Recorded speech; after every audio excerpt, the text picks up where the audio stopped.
ಮುಡುಪಾಗಿಟ್ಟು ರೈತರಿಗೆ, ಈ ದೇಶದ ಜನತೆಗೆ ಬೆಳಕನ್ನು ಚೆಲ್ಲತಕ್ಕಂಥ, ದುಡಿಮೆಗೆ ಬಲವಾಗಿ ನಿಂತಿರ್ತಕ್ಕಂಥ ನೌಕರರನ್ನ ಇವತ್ತು ಬೀದಿಗೆ ತಳ್ಳತಕ್ಕಂಥ ಪರಿಸ್ಥಿತಿ, ವಾತಾವರಣ ಸೃಷ್ಟಿ ಆಗ್ತಕ್ಕಂಥ ಸಂದರ್ಭದಲ್ಲಿ ಕರ್ನಾಟಕ ಪ್ರಾಂತ ರೈತ ಸಂಘ, ಅಖಿಲ ಭಾರತ ಕಿಸಾನ್ ಸಭಾ ಅವರ ಪರವಾಗಿ ನಿಲ್ಲುತ್ತದೆ ಅಂತೇಳಿ ಈ ಮೂಲಕ ನಾನು ತಿಳಿಸ್ತಾ ಇದ್ದೇನೆ.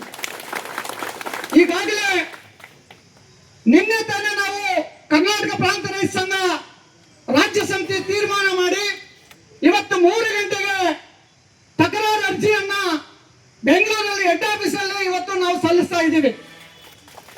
ಇದರಲ್ಲಿ ಪ್ರಮುಖವಾಗಿ ಈಗೇನು ಟಾಟಾ ಕಂಪನಿಯಿಂದ ಬೆಸ್ಕಾಂ, ಎಸ್ಕಾಂ, ಸೆಸ್ಕಾಂ 5 ಕಂಪನಿಗಳಿದೆ. 9 ಜಿಲ್ಲೆಗಳನ್ನ ಒಳಗೊಂಡಿರ್ತಕ್ಕಂಥ ಇಡೀ ನಾವು ಖಾಸಗಿಯಾಗಿ ನಾವು ಕಾರ್ಯ ನಿರ್ವಹಿಸ್ತೀವಿ ಅಂತೇಳಿ ಟಾಟಾ ಕಂಪನಿಯವರು ಅರ್ಜಿಯನ್ನು ಸಲ್ಲಿಸಿದ್ದಾರೆ. ಅದಕ್ಕೆ ಇವತ್ತು ನೌಕರರು, ರೈತರು ಎಲ್ಲರೂ ಕೂಡ ವಿರೋಧ ವ್ಯಕ್ತಪಡಿಸಬೇಕಾದಂತ ಅನಿವಾರ್ಯತೆ ಇದೆ. ಅವರು ಸಲ್ಲಿಸಿರ್ತಕ್ಕಂಥ ಅರ್ಜಿಯಲ್ಲಿ ನೌಕರರನ್ನ ನಾವು ಯಾವ ರೀತಿ ಕಾಯಂ ನೌಕರನ್ನ ತಗೊಂತೀವಿ, ಯಾವ ರೀತಿ ನಾವು ವಿತರಣೆಯನ್ನ ಮಾಡ್ತೀವಿ, ಟ್ರಾನ್ಸ್ಫಾರ್ಮರ್ ಅನ್ನ ಯಾವ ರೀತಿ ನಾವು ಸರ್ವದಾರಿ ಮಾಡ್ತೀವಿ, 24x7 ವಿದ್ಯುತ್ ಅನ್ನ ಯಾವ ರೀತಿ ನಾವು ರೈತರಿಗೆ, ಕೂಲಿಕಾರರಿಗೆ, ಮನೆಗಳಿಗೆ, ಫ್ಯಾಕ್ಟರಿಗಳಿಗೆ ಯಾವ ರೀತಿ ಕೊಡ್ತೀವಿ, ಹೊಸ ಹೊಸ ಬಡಾವಣೆಗಳಿಗೆ ಯಾವ ರೀತಿ ವಿದ್ಯುತ್ ಅನ್ನ ವಿತರಣೆ ಮಾಡ್ತೀವಿ ಅಂತ ಹೇಳಿ ಒಂದೇ ಒಂದು ಅಂಶ ಅದರಲ್ಲಿ ಇಲ್ಲ. ಅಂದ್ರೆ ಟಾಟಾ ಕಂಪನಿಯ ಒಂದು ಉದ್ದೇಶ ಏನಂತ ಹೇಳಿದ್ರೆ, ಈಗಿರ್ತಕ್ಕಂಥ ನೌಕರರಿಗೆ ತಾಕತ್ತಿಲ್ವಾ, ಸಾಮರ್ಥ್ಯ ಇಲ್ವಾ? ಈಗ ಕೆಲಸ ಮಾಡ್ತಕ್ಕಂಥ ನೌಕರರಿಗೆ ಸಾಮರ್ಥ್ಯ ಇದೆ, ತಾಕತ್ತಿದೆ, ಗ್ರಾಮೀಣ ಪ್ರದೇಶದ ಜನಗಳ ನಡುವೆ ಸಂಪರ್ಕ ಇದೆ, ಲೈನ್ ಎಲ್ಲಿದೆ, ವಿದ್ಯುತ್ ಹಂಗಾಗಬೇಕು, ಎಷ್ಟು ಪವರ್ ಕೊಡಬೇಕು ಅಂತ ಹೇಳಿ ಎಲ್ಲಾ ರೀತಿಯಾದಂತ ತಾಕತ್ತು, ಆ ಶಕ್ತಿ ಇರ್ತಕ್ಕಂಥ ನೌಕರರು ಇಡೀ ಕರ್ನಾಟಕ ರಾಜ್ಯದಲ್ಲಿ ಇವತ್ತು ಕೆಲಸ ಮಾಡ್ತಕ್ಕಂಥವ್ರು ಇದ್ದಾರೆ. ಆದ್ರೆ ಟಾಟಾ ಕಂಪನಿಯವರು ಇವತ್ತು ಹೆಚ್ಚಿನ ರೀತಿಯಲ್ಲಿ ಈಗಾಗಲೇ ಕೆಲವು ರಾಜ್ಯಗಳಲ್ಲಿ ಅವರು ಗುತ್ತಿಗೆಯನ್ನು ಪಡೆದಿದ್ದಾರೆ.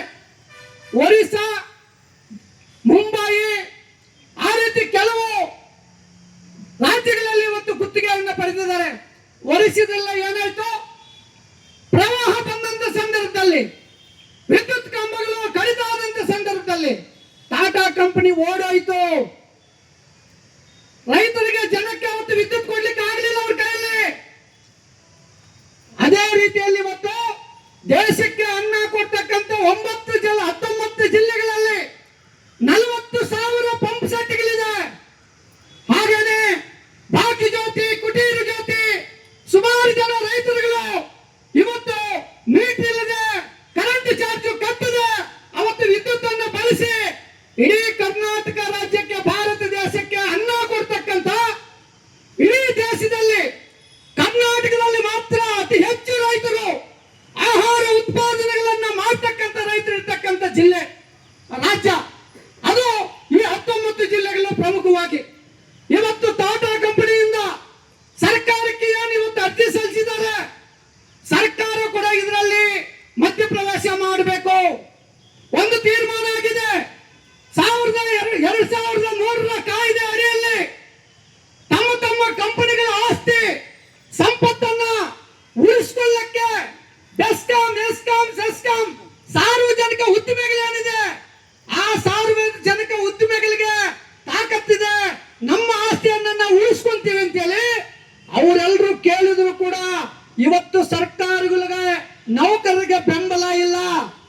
ಅಂದ್ರೆ ಕೋಟಿಗಟ್ಟಲೆ ಇರ್ತಕ್ಕಂಥ ಆಸ್ತಿಯನ್ನು ಕೂಡ ಇವತ್ತು ಟಾಟಾ ಕಂಪನಿಗೆ ಇವತ್ತು ಕೊಡಬೇಕಾದಂತ ಅನಿವಾರ್ಯತೆ ಇವತ್ತು ಹೋಗ್ತಾ ಇದೆ ಅಂತ ಹೇಳಿದ್ರೆ, ನೌಕರರ ಜೊತೆ ನಾವಿದ್ದೀವಿ. ರೈತಾಪಿ ವರ್ಗ, ರೈತರ, ಕೂಲಿಕಾರರ, ಈ ದೇಶಕ್ಕೆ ಅನ್ನ ಕೊಡ್ತಕ್ಕಂಥ ಎಲ್ಲರೂ ಕೂಡ ಒಟ್ಟುಗೂಡಿ ದೊಡ್ಡ ಮಟ್ಟದಲ್ಲಿ ನಾವೆಲ್ಲರೂ ಕೂಡ ಹೋರಾಟಗಳು ಮಾಡಬೇಕಾಗ್ತದೆ. ಯಾಕಂತ ಹೇಳಿದ್ರೆ ಸರ್ಕಾರಿ ನೌಕರರು ಬೀದಿಗೆ ಬಂದು ಹೋರಾಟ ಮಾಡಂಗಿಲ್ಲ.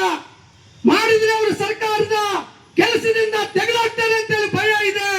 ಅವರ ಕುಟುಂಬಗಳು, ಮಕ್ಕಳನ್ನ ಪಕ್ಕಕ್ಕಿಟ್ಟು 24x7 ಲೆಕ್ಕದಲ್ಲಿ ಕೆಲಸ ಮಾಡಿ ಬೆಳಕನ್ನು ಚೆಲ್ತಕ್ಕಂತ ಆ ಕುಟುಂಬಗಳಿಗೆ ನಾವು ರೈತಾಪಿ ವರ್ಗ ಶುರುನಿರಾಗಿ ನಾವು ಇರಬೇಕಂತ ಹೇಳಿ ಮೂಲಕ ನಾನು ತಿಳಿಸ್ತೀನಿ. ಹಾಗಾಗಿ ಬಂಧುಗಳೇ, ಇಡೀ ಟಾಟಾ ಕಂಪನಿಯ 19 ಜಿಲ್ಲೆಗಳಲ್ಲಿ ಕೂಡ ಕರ್ನಾಟಕ ಪ್ರಾಂತ ರೈತ ಸಂಘ ಅಖಿಲ ಭಾರತ ಕಿಸಾನ್ ಸಭಾ ತೀರ್ಮಾನ ಮಾಡಿದೆ. ಪ್ರತಿ ತಾಲೂಕಿನಲ್ಲೂ ಪ್ರತಿ ಜಿಲ್ಲೆಯಲ್ಲೂ ಕೂಡ ಇವತ್ತು ಇದಕ್ಕೆ ಅಬ್ಜೆಕ್ಷನ್ ಹಾಕಿ, ಇದು ಬೆಸ್ಕಾಂ ಎಸ್ಕಾಂ ಸೆಸ್ಕಾಂ ಏನು ವಿದ್ಯುತ್ ಅನ್ನು ಸರಬರಾಜು ಮಾಡ್ತಾ ಇದೆ ಅವರೇ ಮಾಡಬೇಕು. ಯಾವುದೇ ಕಾರಣಕ್ಕೂ ಟಾಟಾ ಕಂಪನಿಗೆ ವಿದ್ಯುತ್ ಅನ್ನ ಖಾಸಗಿ ಅವರಿಗೆ ಕೊಡಬಾರದು ಅಂತ ಹೇಳಿ ಈ ಮೂಲಕ ನಾವು ಒತ್ತಾಯವನ್ನ ಮಾಡ್ತಾ ಇದ್ದೀವಿ. ಅದೇ ರೀತಿಯಲ್ಲಿ ಈ ವಿದ್ಯುತ್ ಪ್ರಶ್ನೆ ಬಂದಾಗ ನಾನು ವಿನಂತಿಯನ್ನ ಮಾಡ್ತೇನೆ ಕರ್ನಾಟಕ ಪ್ರಾಂತ ರೈತ ಸಂಘದಿಂದ. ಕರ್ನಾಟಕ ರಾಜ್ಯದಲ್ಲಿ ದೇಶಕ್ಕೆ ಅನ್ನ ಕೊಡ್ತಾ ರೈತರು ಒಂದು ಕಡೆ, ಎಲ್ರಿಗೂ ಬೆಳಕನ್ನು ಚೆಲ್ತಕ್ಕಂತ ನೌಕರರು ಒಂದು ಕಡೆ, ಇವರು ಎಲ್ಲರನ್ನ ಬೀದಿಗೆ ತಳ್ತಕ್ಕಂತ ಪರಿಸ್ಥಿತಿ ಇವತ್ತು ಸರ್ಕಾರದ 224 ಶಾಸಕರಿಗೂ ಕೂಡ ವಿನಂತಿಯನ್ನು ಮಾಡ್ತೇನೆ. ಆ ನೌಕರರ ಪರವಾಗಿ ಬೀದಿಗಿಳಿದೆ, ಸರ್ಕಾರದಲ್ಲಿ ಚರ್ಚೆ ಮಾಡಿ ಆ ಆಸ್ತಿಯನ್ನ ರಕ್ಷಣೆ ಮಾಡಲಿಕ್ಕೆ ಆ ನೌಕರರ ಪರವಾಗಿ ಕಾನೂನನ್ನ ತನ್ನಿ ಅಂತೇಳಿ ಈ ಮೂಲಕ ಎಲ್ಲ ಶಾಸಕರುಗಳಿಗೂ ಸರ್ಕಾರಕ್ಕೆ ನಾನು ಒತ್ತಾಯವನ್ನ ಮಾಡ್ತೇನೆ. ಆ ರೀತಿ ಇರ್ತಕ್ಕಂಥ ಸಂದರ್ಭದಲ್ಲಿ ಒಂದಲ್ಲ ಒಂದು ರೀತಿ ವಿದ್ಯುತ್ ಖಾಸಗೀಕರಣ ಮಾಡುವುದರಿಂದ ಇವತ್ತು ನಾವೆಲ್ಲ ರೈತಾಪಿ ಮುಖಂಡರು ನಾವಿದ್ದೀವಿ, ನಾವೆಲ್ಲ ಇರ್ತೀವಿ, ರೈತರಿಗೆಲ್ಲ ತೊಂದರೆ ಆಗ್ತದೆ. ನಾವೆಲ್ಲ ಲೀಡರ್ಗಳು ಫೋನ್ ಮಾಡ್ತೀವಿ, ನಾವು ಊರಲ್ಲಿ ಟ್ರಾನ್ಸ್ಫಾರ್ಮರ್ ಸುಟ್ಟೋಗಿದೆ, ನೀವು ಹಾಕಿ ಅಂತ ಹೇಳಿದ್ರೆ ನಾವು ಟಾಟಾ ಕಂಪನಿ ಎಲ್ಲಿ ಕೇಳ್ಬೇಕು? ನಾವು ಟಾಟಾ ಕಂಪನಿಯವರು ಎಲ್ಲಿ ಸಿಗ್ತಾರೆ ನಮ್ಗೆ? ಟಾಟಾ ಕಂಪನಿಯವರು ರೈತರಿಗೆ ಟಾಟಾ ಹೇಳಲಿಕ್ಕೆ, ಈ ದೇಶದಲ್ಲಿರ್ತಕ್ಕಂಥ ಸಂಪತ್ತನ್ನ ಲೂಟಿ ಮಾಡ್ಲಿಕ್ಕೆ, ಈ ರಾಜ್ಯದಲ್ಲಿರ್ತಕ್ಕಂಥ ಸಂಪತ್ತನ್ನ ಲೂಟಿ ಮಾಡ್ಲಿಕ್ಕೆ, ರೈತರನ್ನ ಮಣ್ಣುಪಾಲು ಮಾಡ್ಲಿಕ್ಕೆ, ಈ ದೇಶದ ಹಣ್ಣವನ್ನ ಬೀದಿಗೆ ಚೆಲ್ಲಲಿಕ್ಕೆ ಇವತ್ತು ಕಳ್ಳ ಹಾಕಿರ್ತಕ್ಕಂಥ ಟಾಟಾ ಕಂಪನಿ ವಾಪಸ್ ಆಗ್ಬೇಕಂತ ಹೇಳಿ ಮೂಲಕ ನಾವು ಒತ್ತಾಯವನ್ನ ಮಾಡಬೇಕಾಗ್ತದೆ. ಹಾಗಾಗಿ ಈ ಮೊದಲಿಂದ ಕೂಡ ಅಖಿಲ ಭಾರತ ಕಿಸಾನ್ ಸಭಾದಿಂದ ನಾವು ಈಗಾಗಲೇ ಮುಂಬೈ ಬೇರೆ ಬೇರೆ ರಾಜ್ಯಗಳಲ್ಲಿ ಖಾಸಗೀಕರಣ ಮಾಡ್ಲಿಕ್ಕೆ ಬಂದಂತ ಸಂದರ್ಭದಲ್ಲಿ ಮೀಟರ್ಗಳನ್ನ ಕಿತ್ತು ಎಸೆದಿರ್ತಕ್ಕಂಥ ಚರಿತ್ರೆ ಕೂಡ ಇವತ್ತು ಕಾಣ್ತಾ ಇದೆ. ಹಾಗಾಗಿ ನೀವು ವಿನಂತಿಯನ್ನ ಮಾಡ್ತೀವಿ, ನಾವು ಸಮಸ್ಯೆ ಬಂದಾಗ ಎಲ್ಲಾ ಸಂಘಟನೆಗಳು ಐಕ್ಯತೆಯಿಂದ ಹೋರಾಟ ಮಾಡಬೇಕಾದಂತ ಅನಿವಾರ್ಯತೆ ಇದೆ.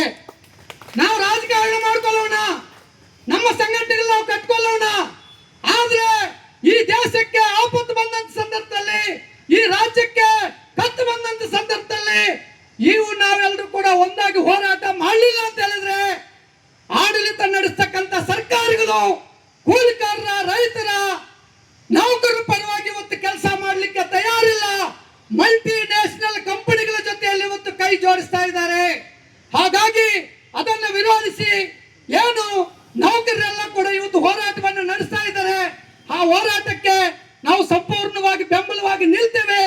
ನಾವು ಕೂಡ ತಾಲೂಕು ಮಟ್ಟದಲ್ಲಿ, ಜಿಲ್ಲಾ ಮಟ್ಟದಲ್ಲಿ ಇದರ ವಿರುದ್ಧವಾಗಿ ಟಾಟಾ ಕಂಪನಿಗೆ ಕೊಡಬಾರದು ಅಂತ ಹೇಳಿ ಅಬ್ಜೆಕ್ಷನ್ ಅನ್ನು ನಾವು ಹಾಕ್ತೀವಿ. ನಿಮ್ಮ ಜೊತೆಯಲ್ಲಿ ನಿರಂತರವಾಗಿ ನಾವು ಇರ್ತೀವಿ ಅಂತ ಹೇಳ್ತಾ ಮಾತಾಡ್ಲಿಕ್ಕೆ ಅವಕಾಶ ಕೊಟ್ಟಂತ ನಿಮ್ಗೆ ಎಲ್ರಿಗೂ ವಂದಿಸಿ ನನ್ನ ಮಾತನ್ನ ಮುಗಿಸ್ತೇನೆ.